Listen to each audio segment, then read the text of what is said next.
So you can hear the compressor on the gt53.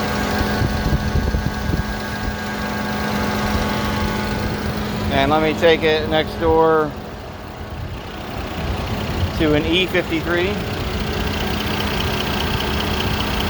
And it does not make the same noise at all. Go back to the GT. You